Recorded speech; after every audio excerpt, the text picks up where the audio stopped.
BRICS विश्व की 40% मानवता और लगभग 30% अर्थव्यवस्था का प्रतिनिधित्व करता है। पिछले लगभग 2 दशकों में ब्रिक्स ने अनेक उपलब्धियां हासिल की हैं। मुझे विश्वास है कि आने वाले समय में यह संगठन वैश्विक चुनौतियों का सामना करने के लिए और अधिक प्रभावी माध्यम बनकर के उभरेगा।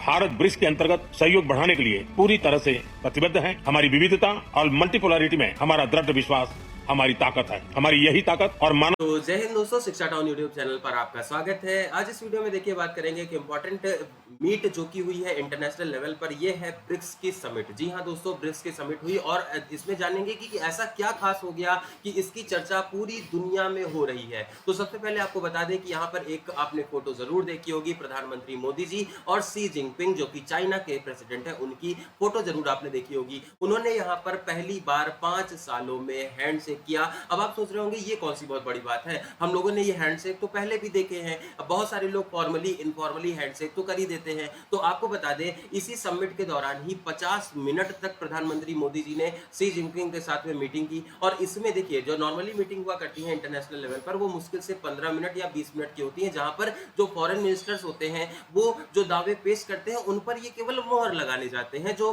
प्रमुख होते हैं देश के, वो केवल उन पर मोहर, एक उन पे संस्तुति रहती है, भाई ये रिकमेंडेशन है, हम इन रिकमेंडेशन को मान रहे हैं। लेकिन ये जो मीटिंग हुई शी जिनपिंग और प्रधानमंत्री मोदी जी के बीच में, ये लंबी मीटिंग 50 मिनट की मीटिंग हुई। और इसमें ऐसा कहा जा रहा है कि बहुत सारे जो बॉर्डर के टेंशंस हैं उनको उन पर यहाँ पर बात की गई है। इसके अलावा जो बॉर्डर से अलावा जो व्यापार में बहुत सारी चीजें हैं, बहुत सारे जो क्लैशेस होते हैं भारत और चाइना के बीच में, उन पर बहुत सारी यहाँ पर डिस्कशन किए गए हैं। एक पीस जो है वो इस्टेब्लिश करने, अभी हम लोग आगे देखेंगे, एक पीस को भी इस्टेब्लिश करने की कोशिश की गई, मतलब शांति बनी रहे, बॉर्डर जो है वो प्रॉपर्ली डिफाइंड बॉर्डर के ऊपर भी यहाँ पर बात की गई है। तो प्रधानमंत्री मोदी जी ने लगातार शी जिनपिंग के माध्यम से यहाँ पर एक पीस सेटलमेंट से संबंधित चीजें यहाँ पर आपने पॉइंट्स इन्होंने रखे हैं। आप यहाँ पर सुन भी सकते हैं प्रधानमंत्री मोदी जी ने क्या कहा। उस नए स्वरूप में ब्रिक्स विश्व की 40% मानवता और लगभग 30% अर्थव्यवस्था का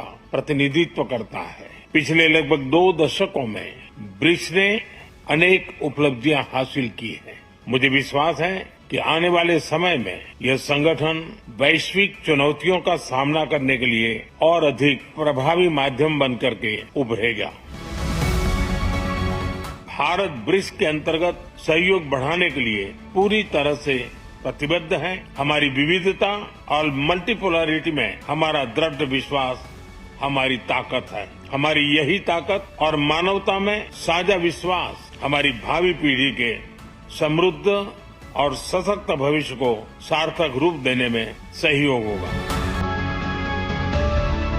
हमारा मानना है कि भारत और चीन के संबंधों का महत्व केवल हमारे लोगों के लिए ही नहीं, लेकिन वैश्विक शांति, स्थिरता और प्रगति के लिए भी हमारे संबंध बहुत अहम है।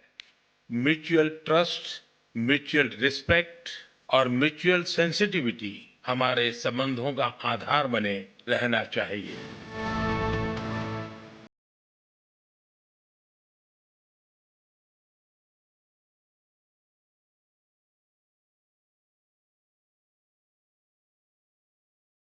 इसके अलावा आपको ये भी बता दें कि ये जो मीटिंग हुई है बहुत ज्यादा इंपॉर्टेंट है और इसी की वजह से ब्रिक्स पर पूरी दुनिया की नजर अब बन गई है। देखिए, सबसे पहले बता दें, इस बार की जो मीटिंग हुई है वो कजान में हुई है, जो कि रशिया का एक पार्ट है। आप उसकी लोकेशन और अवस्थिति यहाँ पर देख सकते हैं। देखिए, कजान में ये जो मीटिंग हुई है, इसके पीछे जो मेन रीजन है, इसके पीछे जो मेन ऑब्जेक्टिव था वो ये था कि यहाँ पर व्लादिमीर पुतिन जो है वो इंडिया और चाइना को साथ लाना चाहते थे, ताकि वो वेस्ट के साथ में जो कंपटीशन फैल रहा है, वेस्ट के साथ में जो लगातार स्ट्रगल बढ़ रहे हैं, उनमें इंडिया और चाइना जो है वो रसिया की तरफ रहे, ना कि वेस्ट की तरफ रहे। ये यहाँ पर एक कोशिश की गई थी और उसमें इंडिया और चाइना का साथ होना बहुत ज्यादा इंपॉर्टेंट था। तो ये इंटरनेशनल लेवल पर एक स्ट्रेटजी के थ्रू इन दोनों को साथ में लाया गया है। और यहाँ पर जो ये हैंडशेक की घटना हुई, इसके बाद में ये बहुत तेजी से, मतलब इसके अब कयास ऐसे लगाए जा रहे हैं कि ये जो मीटिंग हुई है, इससे एक बहुत अच्छे लेवल पर चीजें आगे बेहतर होने वाली हैं इंडिया और चाइना के बीच में। लेकिन ये सारी चीजें पहले भी हो चुकी हैं। 2020 में पिछली बार इन लोगों ने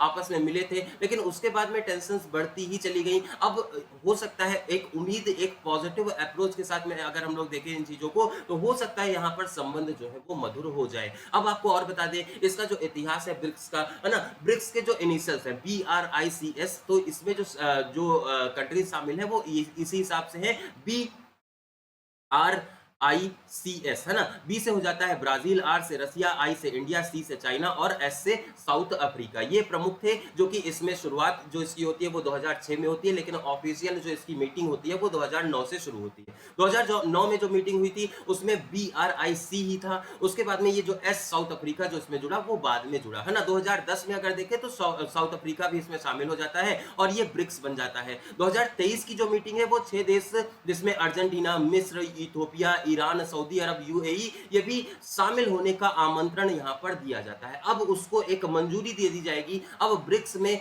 ये 5 ही नहीं और भी कंट्रीज देखने को मिलेंगे, जिनके बारे में हम लोग आगे बात करेंगे। अगर आपको बताएं इनकी मीटिंग्स का जो ऑर्डर है, 2024 की जो मीटिंग है वो काजान में हुई थी और इसमें UAE, मिस्र, इथोपिया, ईरान ने यहां पर सदस्यता भी ले ली है। तो अब इसमें 5 नहीं बल्कि 9 मेंबर्स टोटल में हो जाएंगे। अभी उनके बारे में हम लोग देखते हैं। 2009 में 16 जून को ये मीटिंग होती है रूस में, और उसके बाद में ये मीटिंग 2010 में जो है वो ब्राजील में। लगभग हर साल ये मीटिंग होती है और अल्टरनेटली ये प्रोसेस चलता है। अगर एक बार साउथ अफ्रीका में हुई है तो अगली बार ब्राजील में, फिर चाइना में, फिर इंडिया में। इसी प्रकार से ये अल्टरनेटली प्रोसेस चलता रहता है, ठीक है। तो उसी के एक क्रम में अगर हम लोग देखें तो रूस का नंबर आता है। रूस के कजान में ये इस बार की मीटिंग होती है। 22 से लेकर के 24 अक्टूबर तक ये मीटिंग होगी, जिसमें प्रधानमंत्री मोदी जी भी शामिल होंगे और चाइना के प्रेसिडेंट शी जिनपिंग भी शामिल होंगे। ये आपको याद रखना है। उसके बाद में इसके अलावा बता दें आपको, ये देखिए बिल्कुल सामने बैठ करके यहाँ पर बात हुई है। काफी देर तक 50 मिनट तक ये मीटिंग हुई है।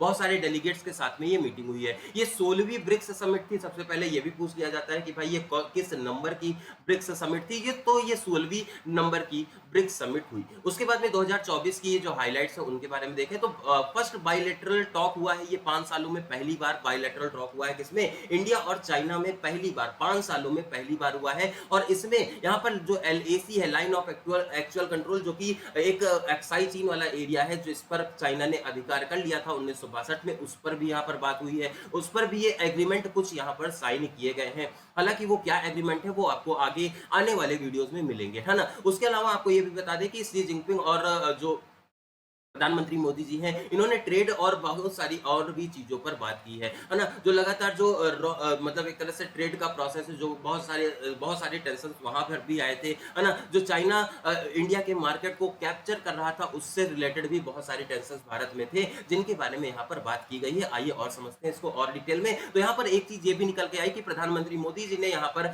जो लास्ट 4 साल से जो बॉर्डर में कॉन्फ्लिक्ट हो रहा था, उनको ये एंड करने का यहाँ पर प्रावधान पेश करते हैं। उनको एंड करने का ये यहाँ पर एक सॉल्यूशन पेश करते हैं। उस पर ये टॉक करते हैं कि भैया ऐसा है कि हम लोग पड़ोसी देश है और पड़ोसियों के साथ में अगर आप दुश्मनी बना करके रखेंगे तो ये हमारे लिए, हम दोनों के लिए जो इकोनॉमिक ग्रोथ है उसको ये अफेक्ट करेगा। इसको ध्यान में रखते हुए ये बायलैटरल मीटिंग जो है यहाँ पर रखी गई, ठीक है। इंडिया चाइना के रिलेशनशिप यहाँ पर मजबूत हो जाए। 5 साल से जो फॉर्मल मीटिंग्स नहीं हुई थी वो मीटिंग्स अब आगे चल के कंटिन्यू हो और पीस, शांति की स्थापना करने का प्रस्ताव भी भेजा गया यहाँ पर प्रधानमंत्री मोदी जी के द्वारा, ठीक है। तो अभी तक अगर ये कहा जाए तो ब्रिक्स की ये जो अभी तक की जितनी भी समिट हुई थी ना, इसमें ये सबसे ज्यादा सक्सेसफुल समिट भी कही जा रही है। अगर ये चीजें लागू हो जाती हैं, क्रियान्वित हो जाती हैं ये सारी चीजें, तो भारत और चाइना के बीच में अगर टेंशन कम हो जाती है तो रसिया और एशिया, और अगर मान लीजिए पूरे एशिया प्रांत में ना, ये बहुत तेजी से आगे इकोनॉमिक डेवलपमेंट में ये बहुत तेजी से आगे मदद करने वाली है। ये आपको ध्यान रखना है ना। और लगातार जो बॉर्डर की टेंशन है, और ये उस समय पर मीटिंग हुई है ना जब पूरा जो वर्ल्ड है, चाहे वो यूक्रेन हो, रसिया वाला भाग हो, चाहे वो फिलिस्तीन हो, है ना, ये सारे लोग क्या है, ये लगातार वॉर में लगे हुए हैं। लगातार ये जो है वो ऐसा कहा जा रहा है कि एक छोटी सी एक वर्ल्ड वॉर भी चल रही है लगातार। तो इसी वजह से ये मीटिंग और ज्यादा महत्वपूर्ण हो गई है और पूरे दुनिया की जो नजर है वो इस मीटिंग पर पड़ी है ना। इसके बाद में आपको यह भी बताया कि जो क्लाइमेट चेंज है उस पर भी यहाँ पर प्रधानमंत्री मोदी जी ने, जैसा कि वो हमेशा करते हैं, क्लाइमेट को प्राथमिकता देते हैं और क्लाइमेट चेंज से संबंधित जो चीजें हैं उन पर भी ऑब्जर्वेशन और उन पर भी स्ट्रेस जो है वो दिया है यहाँ पर प्रधानमंत्री मोदी ने इस मीटिंग में। रसिया में ये मीटिंग होती है और पीपल सेंट्रिक अप्रोच को फॉलो किया जाए, ऐसा भी इनका कहना था कि जो डीप फेक बनते हैं, जो एआई मीम्स बनते हैं, जो डिस इन्फॉर्मेशन फैला दी जाती है डीप फेक के माध्यम से, वो जो इन्फॉर्मेशन है ना, वो जो इन्फॉर्मेशन का प्रसार होता है वो बहुत ज्यादा गलत है। और उसके लिए पीपल सेंट्रिक अप्रोच, मतलब जो पर्सन जिसका डीप फेक बनाया गया है उससे कॉन्टेक्ट करके चीजों को रिजॉल्व किया जाए और पता किया जाए कि वो सही है या गलत है। तो उस तरह की भी चीजें बहुत सारी फैल रही थी, उस पर भी यहाँ पर प्रधानमंत्री मोदी ने इस मुद्दे को उठाया। इसके बाद में आपको ये पता है कि अभी शी जिनपिंग ने यहाँ पर इसको एक्सपेंड करने के लिए भी बात की है। यहाँ पर ब्राजील, रसिया, इंडिया, चाइना, साउथ अफ्रीका तो है ही, और पिछली बार जो प्रपोज किया गया था उसको अब यहाँ पर क्रियान्वित किया गया है, नए मेंबर्स यहाँ पर इंक्लूड किए गए हैं। अब Egypt, Ethiopia, Iran, Saudi Arabia और यूएई भी इसमें शामिल होते हुए दिखाई देंगे। तो कुल मिला के अब यहाँ पर 10 मेंबर हो सकते हैं, कुल मिला के यहाँ पर 10 मेंबर हो जाएंगे, ये आपको याद रखना है। इनके मेंबर्स भी आपको याद रखना है और इन्हें कब इंक्लूड किया गया वो भी आपको याद रखना है। तो 2024 की रसिया वाली ब्रिक्स समिट में इसको एक्सपेंड किया गया है। अब इसमें टोटल में 10 कंट्रीज हो जाएंगे, 10 इसके मेंबर्स हो जाएंगे और ये यहाँ पर प्रस्ताव जो है वो पारित हो गया है। आगे बढ़ते हैं। ऑफिशियल लैंग्वेज, जैसा कि अभी जितनी भी कंट्रीज थी लगभग सबकी एक एक ऑफिशियल लैंग्वेज यहाँ पर ली गई थी। उसके आधार पर अगर देखें तो ऑफिशियल लैंग्वेज यहाँ पर अरेबिक है, अमरिक है ना, चाइना है, रसियन है, हिंदी भी है, इसमें इंग्लिश नहीं है लेकिन हिंदी जरूर है इसमें, हिंदी भी इसकी एक ऑफिशियल लैंग्वेज है, पर्शियन है, पुर्तगाली भी भाषा इसमें ऑफिशियल लैंग्वेज का दर्जा प्राप्त इसको भी है। आगे चल करके जो ये कंट्रीज आए हैं उसके आधार पर ये ऑफिशियल लैंग्वेजेस जो है वो यहाँ पर जरूर ही बढ़ेंगी, है ना, जरूर बढ़ने वाली है, ये आपको ध्यान रखना है। इसके बाद में आपको बताएं 2024 की जो हुई है वो रसिया में हुई है, जिसकी अध्यक्षता व्लादिमीर पुतिन ने की है, कजान में ये आयोजित हुई है। इसके बाद 2025 वाली जो है वो ब्राजील में होगी। कहां होगी? ये ब्राजील में होगी और इसके जो प्रधानमंत्री हैं सिल्वा, ये इसको हेड करेंगे। कब होगी ये अभी डिसाइड होना बाकी है, लेकिन आपको याद रखना है जो 17वीं ब्रिक्स समिट है वो कहां पर होगी? वो ब्राजील में होने वाली है, ये आपको याद रखना है। इस बार की जो हुई है वो 16वीं ब्रिक्स समिट है और किस वजह से जानी जा रही है? इंडिया और चाइना के बीच में जो फ्रेंडशिप फैली है, बढ़ी है, उसके लिए ये जानी जा रही है। ये एक बहुत इंपॉर्टेंट पॉइंट है और इस तरह की जो समिट्स है ना, ये आपके लिए इंटरनेशनल लेवल, अगर आप अंतरराष्ट्रीय संबंध पढ़ रहे हैं तो इन सारी समिट्स के बारे में आपको जानकारी होनी चाहिए। लगातार आप इन चीजों से अपडेटेड रहेंगे। इसके अलावा आप अगर किसी भी प्रकार की और भी अपडेट पाना चाहते हैं तो आप इस व्हाट्सएप ग्रुप पे जुड़ जाइएगा। शिक्षा टाउन का व्हाट्सएप ग्रुप है। और आज के इस वीडियो में वर्तमान के लिए इतना ही। कैसी लगी इन्फॉर्मेशन कमेंट सेक्शन में जरूर बताइएगा। इसके अलावा जुड़े रहिए लगातार शिक्षा टाउन पर और अपनी तैयारी को एक सही दिशा में आगे बढ़ाते रहिए हमारे साथ में। जय हिंद।